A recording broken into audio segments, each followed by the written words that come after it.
Picture this. A U.S. businessman, John Q. Public, does legitimate work that brushes a political fight overseas. A ministry taps a key. An alert crosses borders faster than your text. That alert is a red notice. Interpol's worldwide wanted broadcast. Interpol is the International Criminal Police Organization. Red notices are requests, not warrants, and they can be abused to chase rivals. He's detained abroad for weeks, then released when authorities decide it was political. No U.S. warrant, no U.S. charge, just a foreign claim dressed up as urgency. If we don't fix our seams, that same pathway can tug at ours. Good evening, I'm Douglas Gosselin, author of the Secrets of the Republic book series. I'm here to talk about a problem that hides in paperwork and rides our networks. Foreign governments reaching into the United States to pressure people who live here. This isn't about choosing between citizens and non-citizens. It's about protecting everyone under U.S. law and keeping U.S. decisions in U.S. hands. Here at home, the mechanism is simple. Authoritarian services feed names into Interpol. Those alerts land in U.S. databases. Treat that traffic like proof and you've handed your badge to a foreign desk clerk.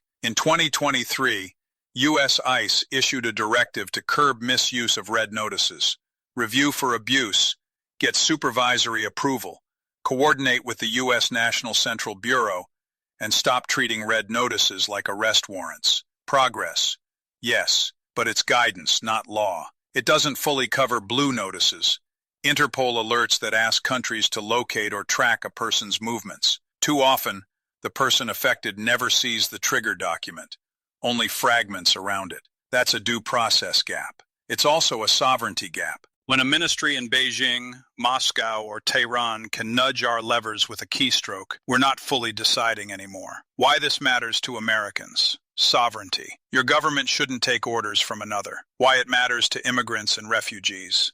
Due process. Many fled the knock on the door. We must not become it. Why it matters to our agencies. Focus. Every hour chasing politicized noise is an hour stolen from real threats. Keep the receipts. The public attention arc is clear. From 2020 into early 2022, the Department of Justice, DOJ, the Department of State, and the Federal Bureau of Investigation, FBI, spoke openly and brought cases. Then the drumbeat dipped, even as work continued. This year, the DOJ National Security Division, NSD, named transnational repression in its nation-state threat strategy and pledged to use every legal tool. Good. Now build the scaffolding. Here's what to do fast. Bind it. Count it. Extend it. Review it. Notify. Bind ICE's policy and law. Count uses with anonymized statistics that show how often Interpol traffic influences action and with what outcomes. Extend coverage to blue notices. Review with the State Department's Bureau of Democracy, Human Rights and Labor, DRL, before enforcement, so foreign policy and civil rights risk is weighed alongside operational need. Notify the person whenever Interpol traffic shaped a decision so counsel can contest it. 5 verbs, 1 spine. Keep the receipts. Name the offense in U.S. law. Define transnational repression tightly. Directed by or benefiting a foreign state. Includes not only collection but contribution of personal data for intimidation. Recognizes harm to family abroad as real risk. That gives prosecutors a clean charge early instead of forcing awkward fits into tools never meant for this. Keep the receipts. Close the loop at Interpol Washington. Stand up an ombudsman in the U.S. National Central Bureau to spot abuse patterns, protest bad notices, and report results across DOJ, the Department of Homeland Security, DHS, and state. Bar visa actions based solely on an Interpol alert. Leave a paper trail the public can audit in aggregate. Keep the receipts. Add consequences. When credible evidence ties officials to harassment of people in the United States, apply targeted sanctions or visa bans. Quietly if needed, publicly when it deters.